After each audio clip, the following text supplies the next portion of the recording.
नमस्कार साथियों, मैं हर्ष गोयल आप सभी का इस कक्षा में स्वागत करता हूं।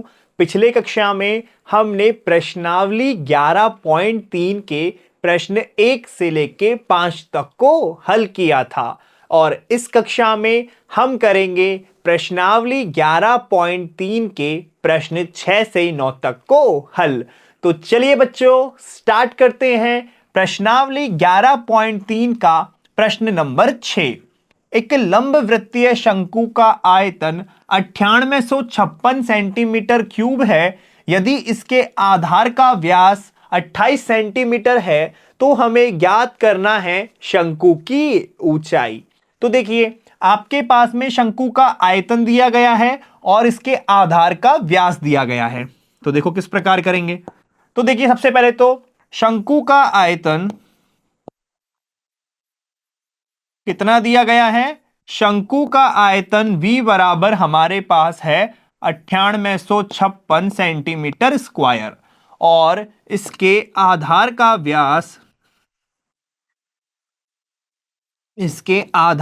व्यास कितना दिया गया है हमारे पास में 28 सेंटीमीटर।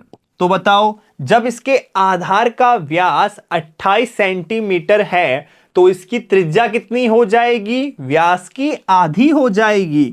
तो आधार की त्रिज्या कितनी हो जाएगी, R बराबर ये हो जाएगी हमारी 28/2 मतलब कि 14 सेंटीमीटर। तो R बराबर आपके पास में 14 सेंटीमीटर आ गया है। अब देखिए आपको ज्ञात करनी है शंकु की ऊंचाई यानी कि h का मान हमें ज्ञात करना है और हम जानते हैं शंकु का आयतन होता है 1/3 पाई आर स्क्वायर h। तो हम क्या कह सकते हैं कि शंकु का आयतन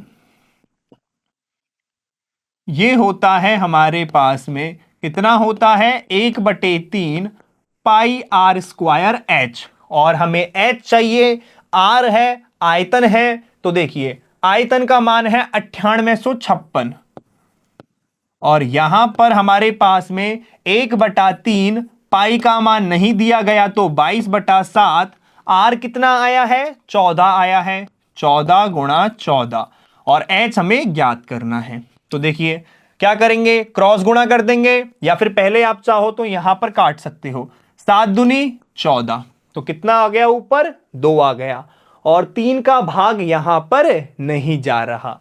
तो हम क्या कर सकते हैं, क्रॉस गुणा करेंगे तो 9856 और गुणा में आ जाएगा आपके यहां पर कितना 3 आ जाएगा। तो गुणा में 3 बराबर में आ जाएगा 22 गुणा 2 गुणा 14 गुणा h। तो बताओ h कितना हो जाएगा, ये सारा मान इसके नीचे चला जाएगा। तो यहां से हमारा h का मान हो जाएगा 9856 गुणा 3 बटा में कितना 22 गुणा 2 गुणा 14। अब देखिए नीचे तो 3 का भाग कहीं भी नहीं जा रहा, ऊपर आ रहा है 9896 और नीचे 22 गुणा 2 गुणा 14। तो सबसे पहले तो 2 का भाग देते हैं। देखो सिंपल से चालू करते हैं।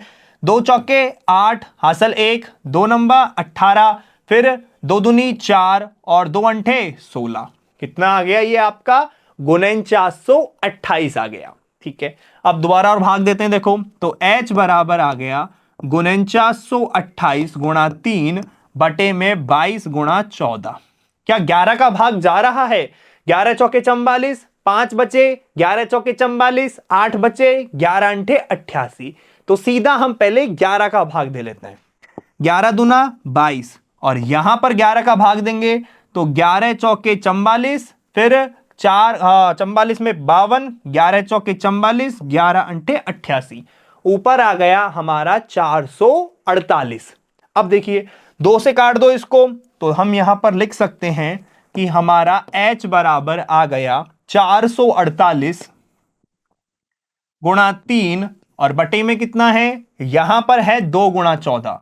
तो एक काम करते हैं पहले 2 का भाग दे लेते हैं, ये आपका 224 आ गया। अब क्या 14 का भाग जा रहा है 224 में, तो 14 एकम 14 और 14 छिक्की 84। तो 14 का सीधा भाग दे देंगे, कितना आ जाएगा 14 एकम 14 और बचा कितना 8, 14 छिकी 84। तो H बराबर 16 गुणा 3, 16 32, 16 3 48। तो ऊंचाई कितनी आ गई इसकी 48 सेंटीमीटर आ गई। ठीक है, आपको क्या पूछ रहा था, शंकु की ऊंचाई ज्ञात कीजिए। तो हम कह सकते हैं अतः शंकु की ऊंचाई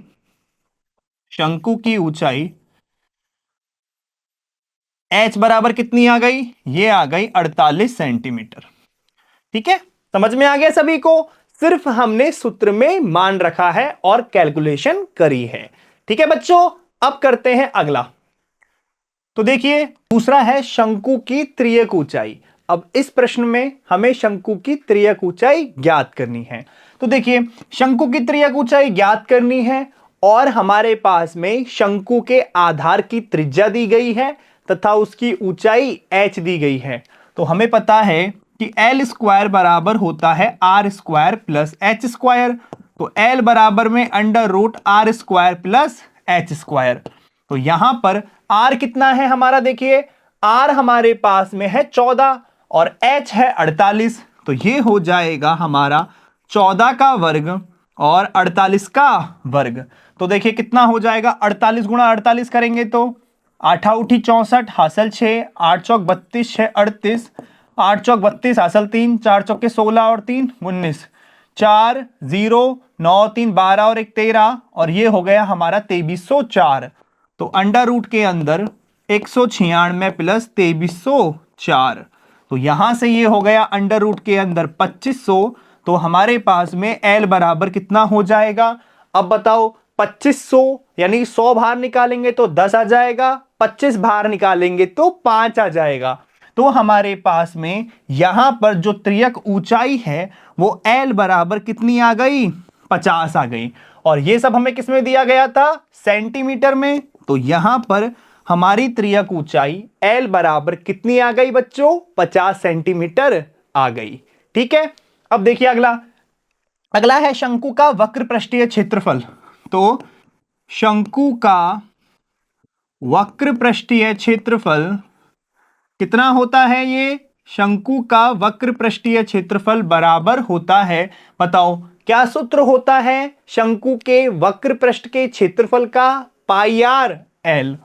तो पाई का मान कितना हो जाएगा 22/7, आर कितना है 14 और एल त्रियक ऊंचाई हमारे पास में कितनी आई है, ये आई है 50। तो ये आ गई 50। तो 7 दूनी 14, ये हो जाएगा हमारा 22 और 50 दूनी 100। तो यहां कितना आ गया 2200 सेंटीमीटर स्क्वायर। तो शंकु का वक्र पृष्ठीय क्षेत्रफल हमारे पास कितना आ गया बच्चों, ये आ गया 2200 सेंटीमीटर स्क्वायर आ गया। ठीक है, सभी को समझ में आया किस प्रकार से हमने इसे यहां पर हल किया है। ठीक है, अब देखिए आप इसका अगला प्रश्न 7 है, भुजाओं 5 सेंटीमीटर, 12 सेंटीमीटर और 13 सेंटीमीटर वाले एक समकोण त्रिभुज एबीसी को हमने भुजा 12 सेंटीमीटर के परितः घुमाया है। देखिए आपके पास में एक समकोण त्रिभुज है, अच्छे से समझो। देखो ये आपके पास हो गया एक समकोण त्रिभुज और क्या दिया गया है, इसकी हमारे पास में 3 भुजाएं दी गई हैं, 5 12 13 और समकोण है। तो बताओ कर्ण कौन सी भुजा होगी, हमें पता है इसमें कर्ण हो जाएगी हमारी 13। क्यों, क्योंकि 12 का वर्ग प्लस 5 का वर्ग हमारे कर्ण के बराबर होगा। 144 प्लस 25 ये हमारा 169 हो जाएगा। तो हम लिख सकते हैं कि 13 का वर्ग बराबर 5 का वर्ग प्लस 12 का वर्ग। तो इस हिसाब से हमारी ये जो भुजा हो गई ये हो गई हमारी कर्ण और एबीसी में हमारी ये वाली जो कर्ण हो गई वो 13 सेंटीमीटर हो गई। अब आपकी बात ये आती है कि लंब क्या होगा और आधार क्या होगा। भाई हम 5 सेंटीमीटर को लंब माने कि 12 सेंटीमीटर को लंब माने, तो एक बात समझो, भुजा 12 सेंटीमीटर के परितः घुमाया जा रहा है और हम जानते हैं कि जब हम समकोण को क्या करते हैं, इसकी एक भुजा के परितः यानी कि वो आधार हो या फिर लंब हो उसके परितः घुमाते हैं तो हमें एक शंकु प्राप्त होता है। और जो भुजा के परितः हम घुमाएंगे वो भुजा हमारी क्या होगी, इसकी ऊंचाई होगी। भाई आपके पास ये समकोण त्रिभुज है तो ये आपका लंब है, तो जब इस लंब के परितः इस पूरे त्रिभुज को आप घुमाओगे तो हमें क्या प्राप्त होगा, हमें एक शंकु प्राप्त होगा। यदि हम इसको घुमाएं तो देखिए, और ये इस तरह से घूमते घूमते घूमते हमें क्या प्राप्त हो जाएगा, एक शंकु प्राप्त हो जाएगा।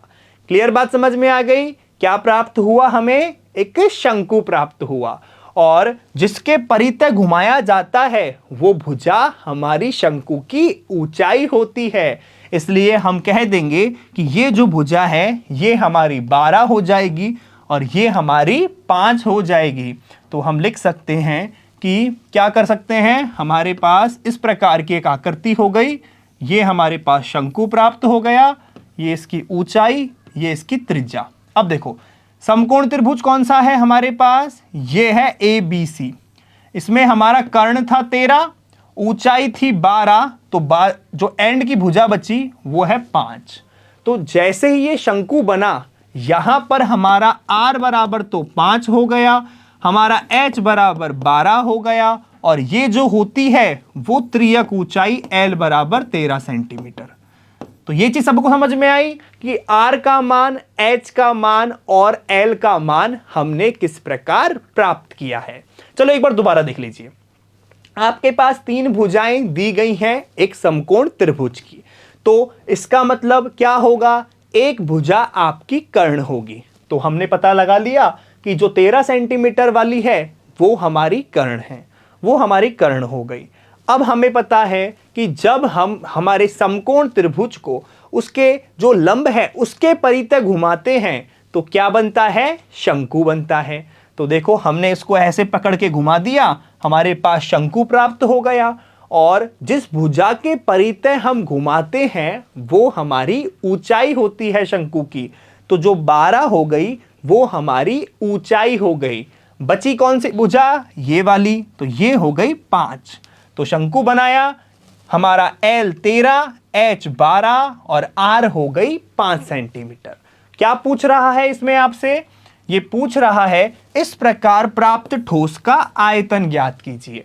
तो आपसे यहां पर शंकु का आयतन पूछा है, क्योंकि हमारा जो ठोस है वो हमारे पास शंकु प्राप्त हुआ है। तो हम लिख सकते हैं कि जब, यदि हम जानते हैं कि जब समकोण त्रिभुज को उसके लंब के परितः घुमाया जाता है तो हमें शंकु प्राप्त होता है। तो हम यहां लिख देंगे कि हम जानते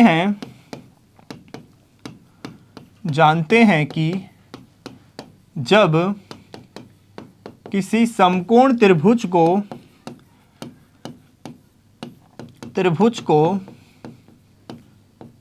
उसके लंब के परितः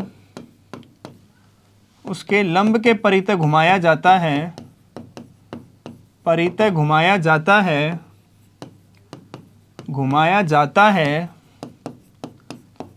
तो हमें शंकु प्राप्त होता है। तो हमें एक शंकु प्राप्त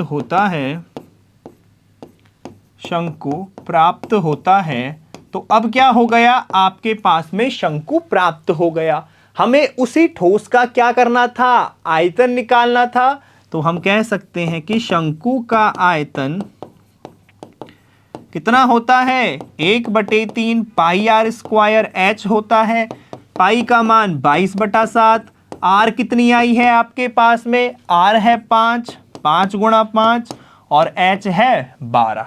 तो काट लीजिए, देखो 3 चौके 12, ये हो गया 3 चौके 12, और फिर यहां पर हमें करना है इसका कैलकुलेशन।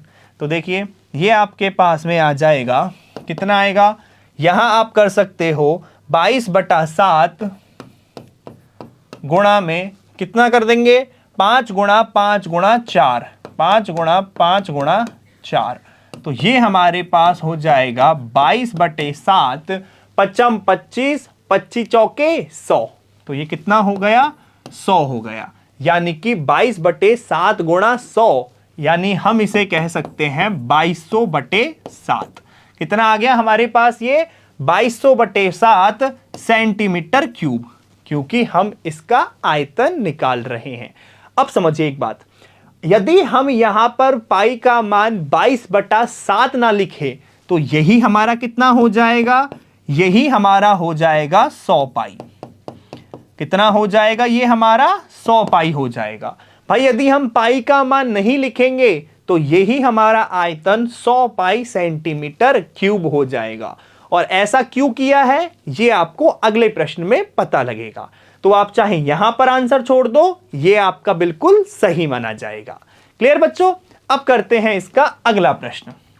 तो देखिए, यदि प्रश्न 7 के त्रिभुज एबीसी को यदि भुजा 5 सेंटीमीटर के परितः घुमाया जाए, पिछले बार हमने 12 सेंटीमीटर के परितः घुमाया था, इस बार हम घुमाएंगे 5 सेंटीमीटर के परितः, तो हमारी ऊंचाई कितनी हो जाएगी? अब हमारी ऊंचाई हो जाएगी 5 सेंटीमीटर। तो देखो क्या होगा, इस बार हम करेंगे त्रिभुज को उल्टा कर देंगे। ये हमने समकोण त्रिभुज को कर दिया उल्टा, ठीक है। और अब हम इसके परितः घुमाएंगे तो ये जो हमारी ऊंचाई है यहां पर हो जाएगी 5 सेंटीमीटर। कितनी हो जाएगी ये? 5 सेंटीमीटर। कर्ण अभी भी आपका 13 ही क्या रहेगा और अब आपकी त्रिज्या हो जाएगी 12 सेंटीमीटर। तो ये बात समझ में आई सभी को कि भाई जिस भुजा के परितः घुमाया जाता है वही हमारे क्या होती है? शंकु की ऊंचाई होती है। तो जब हम 5 सेंटीमीटर के परितः घुमाएंगे तो ऊंचाई हमारी यहां पर 5 सेंटीमीटर हो जाएगी। क्लियर बच्चों? ये बात सभी को समझ में आ गई? तो इस प्रकार प्राप्त ठोस का आयतन ज्ञात करना है और दोनों ठोसों के आयतनों का हमें अनुपात भी ज्ञात करना है। तो देखिए किस प्रकार किया है हमने, इस बार हम घुमा रहे हैं उल्टा। ये हमारे पास समकोण त्रिभुज हो गया है, ये 13 है, ये हमारे पास 5 है और ये 12 है। तो ये हमारा कुछ इस प्रकार का ठोस हो जाएगा और ये क्या बनाएगा? आपका शंकु बनाएगा। ठीक है, ये थोड़ा ढंग से कर लो इसको, ये आपका शंकु बना देगा। तो हमें निकालना है यहां पर शंकु का आयतन। क्लियर बात है? तो अब बताओ, ऊंचाई h बराबर हो गई 5 सेंटीमीटर, r हो गई हमारी 12 सेंटीमीटर और त्रियक ऊंचाई l बराबर हो गई 13 सेंटीमीटर। तो हम यहां क्या लिख सकते हैं? शंकु का आयतन 1/3 पाई r स्क्वायर h होता है। तो हम क्या कह सकते हैं कि यदि हम समकोण त्रिभुज ABC को भुजा 5 cm के परितः घुमाते हैं तो क्या लिखेंगे कि जब हम समकोण त्रिभुज ABC को क्या करना है? समकोण त्रिभुज ABC को भुजा 5 cm के परितः घुमाते हैं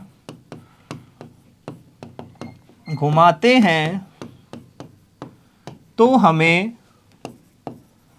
एक शंकु प्राप्त होता है। अतः उसके बाद आपका ये आ जाएगा कि भाई शंकु प्राप्त हो गया तो h हमारी 5 हो गई, r हमारी यहां 12 हो गई और l बराबर हमारी यहां 13 सेंटीमीटर हो गई। तब शंकु का आयतन कितना हो जाएगा? 1/3 पाई r स्क्वायर h हो जाएगा। यानी 1/3 पाई का मान हम लिख सकते हैं 22/7 और r हमारा यहां हो जाएगा 12, यानी 12 गुणा 12 और h हो गई अब की बार हमारी 5। ठीक है बच्चों? तो देखिए आप कैसे काटेंगे भाई, 3 से तो दोबारा वही हो जाएगा, 3 चौके 12 और इसको कितना लिख सकते हैं? अतः शंकु का आयतन इसे हम कर सकते हैं, कितना कर सकते हैं? ये हो जाएगा 22/7 गुणा में हो जाएगा आपके यहां पर 4 गुणा 12 गुणा 5।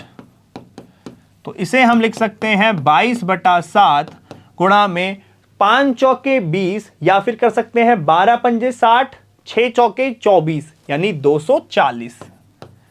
तो देखिए आपके पास अब शंकु का आयतन हो गया 240 गुणा 22 और बटे में 7। तो चाहो तो आप एक बार गुणा कर लो कि 24 गुणा 22 22 चौके 88, हासिल 8, 22 दूना 44 और 8 52। तो ये हो गया 528/7 सेंटीमीटर क्यूब। या फिर आप इसे क्या लिख सकते हो बताओ, यदि हम इसे पाई के मान में व्यक्त करें यानी 22/7 ना लिखें तो हम कह सकते हैं ये हमारा 240 पाई सेंटीमीटर क्यूब भी हो जाएगा। तो अब देखिए हमारे पास क्या क्या आया है, हमारे पास में अब ये शंकु का आयतन आ गया और हमें क्या करना है, दोनों शंकुओं का आयतन ज्ञात करना है। मतलब इस वाले प्रश्न में आया है 240 पाई, आपसे क्या पूछा है, आपको कहा है प्रश्न 7 और 8 में प्राप्त किए गए ठोसों का आयतनों का अनुपात। तो प्रश्न 7 में कितना आया था, 100 पाई सेंटीमीटर क्यूब आया था। तो हम यहां लिख सकते हैं क्या, प्रश्न 7 में प्राप्त ठोस का आयतन, ठोस कौन सा है, शंकु है, तो सीधा एक काम कीजिए शंकु लिख दीजिए, प्राप्त शंकु का आयतन। या फिर आप देख लीजिए आपसे ठोस बोला है कि शंकु बोला है, दोनों ठोस, तो आप ठोस ही लिखिए, फिर एक काम करो यहां पे, तो ये हो जाएगा आपके प्राप्त ठोस का आयतन, आयतन और बटे में हो जाएगा आपके पास में कितना, प्रश्न 8 में प्राप्त ठोस का आयतन। क्या क्या आया है आपके पास में, देखो प्रश्न 7 में हमारे पास में आया है, यहां पर कितना आया है, 100 पाई आया है। तो ये हो गया हमारा 100 पाई और बटे में यहां पर हमारे पास आया है 240 पाई। तो देखिए आपका पास पाई से तो पाई कट गया, 1 0 से 1 0, बराबर में आया 10/24 और इसे काटेंगे तो हम इसे 2 से भाग देते हैं, 2 पंजे 10 और यहां पर 12 दूना 24, तो कितना आ गया, 5/12 आ गया। मतलब इन दोनों का अनुपात 5:12 आ जाएगा। तो अतः प्रश्न 7 व 8 में 8 से प्राप्त ठोसों का अनुपात 5:12 आ गया। क्या आएगा, 5:12 आएगा और यही क्या है, आपका आंसर है। आपको दोनों ठोसों का आयतनों का अनुपात ज्ञात करवा रहा था, तो ये आ जाएगा 5:12। ठीक है बच्चों, समझ में आया सभी को, एक बार दोबारा देख लीजिए क्या किया है हमने। देखो ये तो आप सबको पता है कि यदि हम समकोण त्रिभुज को इसके लंब के परितः घुमाएं तो हमें क्या प्राप्त होता है, शंकु प्राप्त होता है। तो क्या किया हमने, देखो, और जिस लंब के यानी कि जिस भी भुजा के परितः हम घुमा रहे हैं वो हमारे शंकु की ऊंचाई होता है। तो पिछले वाले में ऊंचाई 12 सेंटीमीटर थी, इस वाले में आपकी ऊंचाई 5 सेंटीमीटर हो जाएगी। तो ये हमारे पास शंकु प्राप्त हो गया, हमारे पास h का मान है, r का मान है, तो हम इसका आयतन ज्ञात कर सकते हैं। तो इसका आयतन 240 पाई आ गया, पिछले वाले का आयतन 100 पाई आ गया, दोनों का अनुपात निकाला तो 5:12 आ गया। क्लियर बच्चों, सभी को समझ में आया किस प्रकार से हमने इसे यहां पर हल किया है। ठीक है, अब करते हैं हम इसका अगला प्रश्न। क्वेश्चन 9 है, गेहूं की एक ढेरी 10.5 मीटर व्यास और ऊंचाई 3 मीटर वाले एक शंकु के आकार की है। तो क्या कर रहे हैं, गेहूं की ये ढेरियां लगा रहे हैं और ये ढेरी आपके शंकु के आकार की है। ठीक है, इन्होंने क्या किया, गेहूं की ढेरी लगा लगा के एक शंकु के आकार की वो बना दी। अब देखिए इसका व्यास दिया गया है, मतलब शंकु के आधार का व्यास 10.5 मीटर। तो बताओ r बराबर हो जाएगा 10.5/2 सेंटीमीटर, मीटर में है ना तो इसको मीटर में लिख लो। क्लियर बात है। तो आपके पास में त्रिज्या हो गई आपके व्यास की आधी और आपके पास में ऊंचाई h बराबर 3 मीटर दी गई है। तो ये जो ऊंचाई है ये आपकी 3 मीटर आ गई और आपसे इसका आयतन ज्ञात करवा रहा है। तो देखो r है, h है, तो हम शंकु का आयतन ज्ञात कर सकते हैं। और इसमें कहा है इस ढेरी को वर्षा से बचाने के लिए कैनवास से ढका जाना है। वांछित कैनवास का क्षेत्रफल ज्ञात कीजिए। अब यदि हम इस शंकु के आकार की जो ढेरी है इसको यदि हम कपड़े से या जो कैनवास होता है उससे ढकेंगे तो बताओ क्या होगा। जितना भी इसके पूरे का वक्र पृष्ठ है हमें वो सारा की सारा ढकना होगा। मतलब हम क्या करेंगे, किसका क्षेत्रफल निकालेंगे, हम निकालेंगे शंकु के वक्र पृष्ठ का क्षेत्रफल, क्योंकि कैनवास पूरा उसके वक्र पृष्ठ पर आएगा। तो देखिए एक एक करते हैं। सबसे पहले हमें आयतन ज्ञात करना है, तो हम यहां पर लिख सकते हैं, क्या लिखेंगे, देखो आयतन ज्ञात करना है। आपके पास है शंकु की त्रिज्या हो जाएगी आपके पास में, तो लिख लो शंकु की त्रिज्या r बराबर हो जाएगी व्यास की आधी यानी 10.5/2 मीटर। वह ऊंचाई h बराबर कितनी है, ऊंचाई है आपकी h बराबर 3 मीटर। तो आप कह सकते हैं शंकु का आयतन 1/3 पाई r स्क्वायर h होता है। तो ये हो जाएगा 1/3, पाई का मान 22/7 और r कितनी आई है 10.5/2। तो यहाँ पर हमारी r हो जाएगी 10.5/2 और h का मान हो जाएगा 3। तो देखो इस 3 से ये 3 कट गया और देखो यहाँ 7 से देंगे तो ये आ जाएगा आपके पास 7 एकम 7 और 7 पंचु 35, 1.5 और इस 2 का भाग देंगे तो यहाँ आ जाएगा 11। तो कितना आ जाएगा, ये आ जाएगा 11 गुणा 1.5 गुणा 10.5/2। क्लियर बात है, यहां तक क्लियर। अब हमें बस गुणा करना है। तो देखो जब 11 का गुणा करेंगे 10.5 से तो 10.5 गुणा 11 105 गुणा 105 5 5 1155, एक के बाद दशमलव है तो 115.5। तो यहां आ जाएगा 115.5 का गुणा 1.5/2। अब क्या करेंगे, इसका गुणा करेंगे हम 1.5 के साथ में। तो कर लो जो 1.5 के साथ में, तो ये आ जाएगा कितना आएगा, देखो 1.5 15 से सीधा करते हैं गुणा। 15 पंजे 75, हासिल लगी 7। 15 पंजे 75, 75 और 7 82, 2 हासिल लगी 8। 15 एकम 15, 15 और 8 23, हासिल लगी 2। 15 और 2 17 और दशमलव कितने के बाद है, 1 और 2 के बाद में है। तो ये हो जाएगा 173.25। तो हम यहां पर कितना लिख सकते हैं, यहां लिख सकते हैं 173.25/2 और ये क्या है, हमारा शंकु का आयतन है, शंकु का आयतन। अब देखो आप क्या कर सकते हैं, 173.25/2 आ गया है तो 2 का भाग दे लीजिए।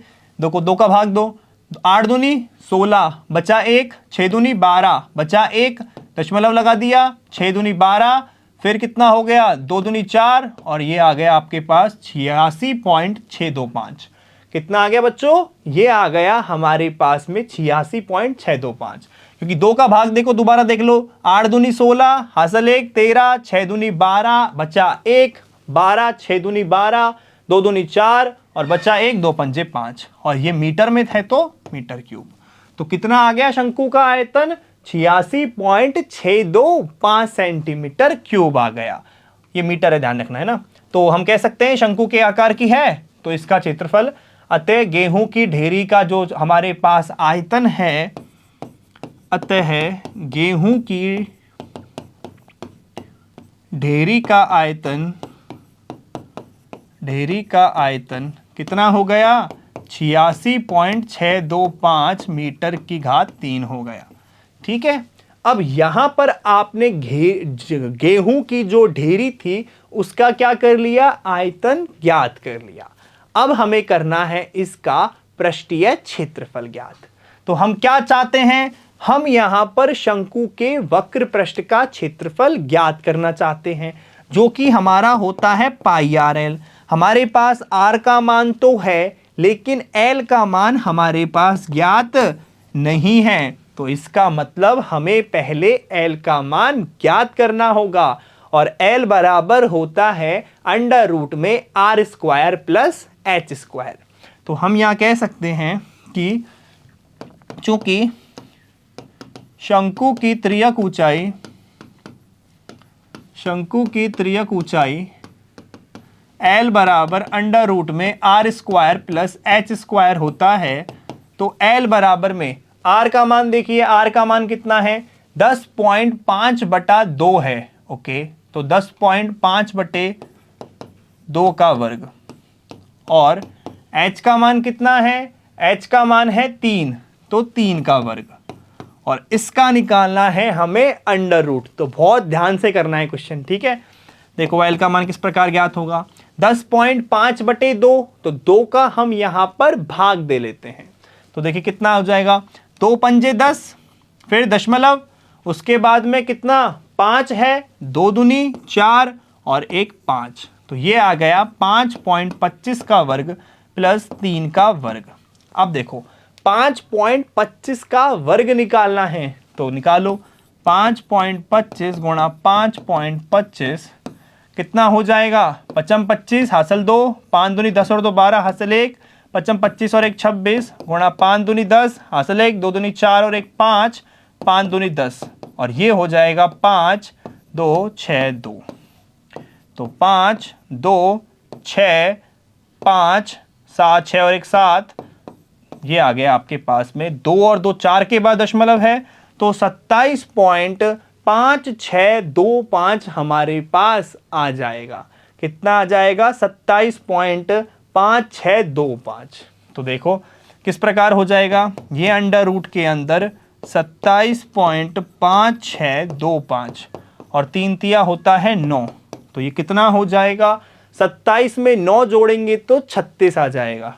तो ये हो जाएगा 36.5625। तो L का मान यहां से कितना हो जाएगा, L बराबर 36.5625 हो जाएगा। तो देखिए, तो हमें यहां पर वर्गमूल ज्ञात करना है, कितने का करना है, 36.5625 का। तो देखिए वर्गमूल ज्ञात करते हैं, 36.5625 का वर्गमूल।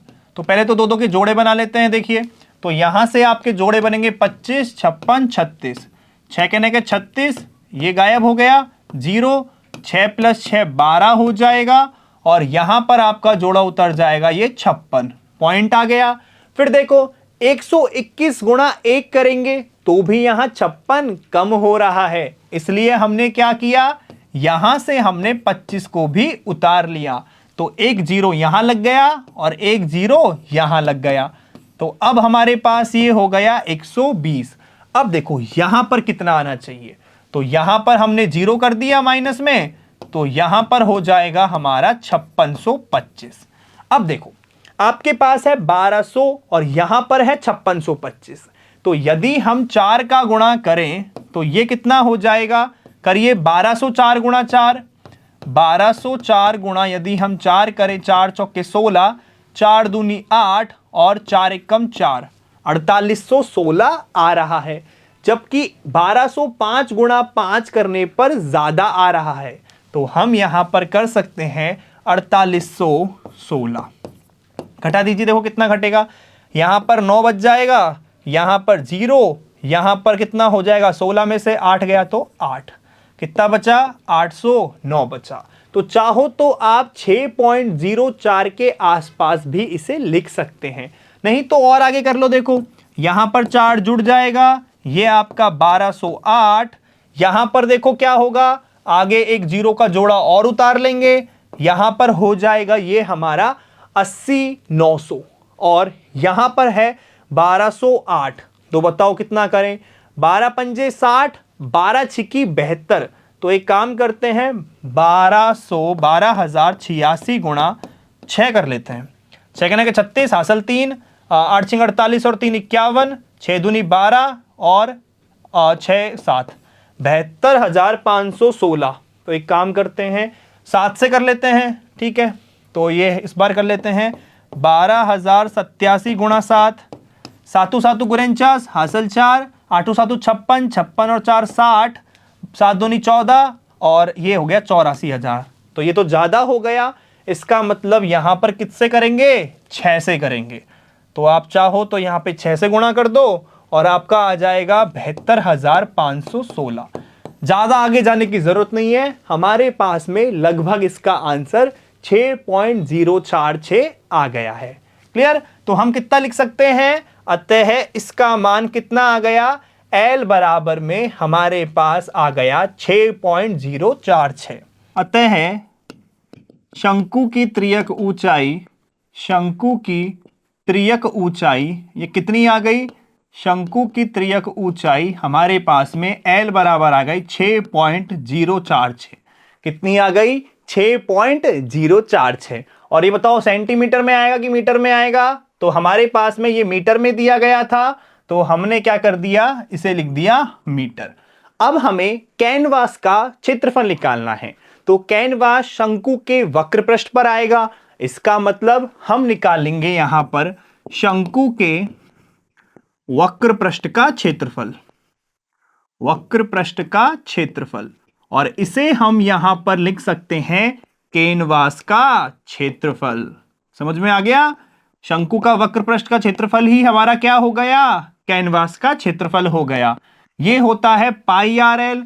पाई का मान 22/7, आर का मान कितना है 10.5/2, और हमारे पास एल का मान कितना आया है 6.046। तो यहां पर हम लिख देंगे 6.046, 6.046। अब आप देखो काटिए, 7 से काटेंगे तो 7 एकम 7, 7 पंचू 35, और यहां पर 2 से काटा तो ये हो गया 11। अब बस हमें क्या करना है, इनका गुणा करना है। 11 गुणा 1.5 गुणा 6.046। तो देखिए गुणा करने पर क्या आएगा, 11 का गुणा करेंगे 15 के साथ में तो कितना आएगा 15 और फिर 15, तो ये आ गया 165, यानी 16.5 गुणा 6.046। तो 6.046 का गुणा कर दीजिए 16.5 से, कितना आएगा देखो, पहले 5 से कर लेते हैं, 6 पंजे 30, हासिल लगी 3, और 5 चौके 20 और 3 23, और 5 छक्के 30। फिर 6 से गुणा कीजिए, 6 के 36, हासिल लगी 3, 6 चौके 24 और 3 27, और 6 के 36, मल्टीप्लाई बाई 6 4 0 6, तो 0 9 7 6 13 2 15, हासिल 1, 4 2 6 और 1 7, 6 3 9, 9 का 9, और यहां पर 99, और दशमलव कितने के बाद है 1 2 3 4, 1 2 3 4, तो ये आ गया 99.759। कितना आ गया हमारा, ये आ गया 99.759, और ये लिख दीजिए आप लगभग में। किस में लिख दिया हमने, ये लगभग में, और किस में था, मीटर में था, तो ये हो गया मीटर स्क्वायर। अतः हम कह सकते हैं कि कैनवास का जो क्षेत्रफल है वो हमारा कितना आ जाएगा बच्चों, 99.759 मीटर स्क्वायर। कितना आ गया बच्चों, 99.759 मीटर स्क्वायर हमारा ये प्राप्त हो गया। ठीक है बच्चों, सभी को समझ में आया किस प्रकार से हमने इसे यहां पर हल किया है। तो बच्चों ये कक्षा करते हैं हम यहां पर समाप्त। इस भाग में हमने प्रश्नावली 11.3 के प्रश्न नंबर 6 से 9 को हल किया है, और इसी के साथ हमने प्रश्नावली 11.3 को यहां पर कंप्लीट कर लिया है। अब हम अगले भाग में पढ़ेंगे गोले का आयतन। तो मैं आशा करता हूं आप सभी को मेरी कक्षा अच्छी लगी होगी। मिलते हैं अगली कक्षा में, तब तक के लिए पढ़ते रहिए, बाय।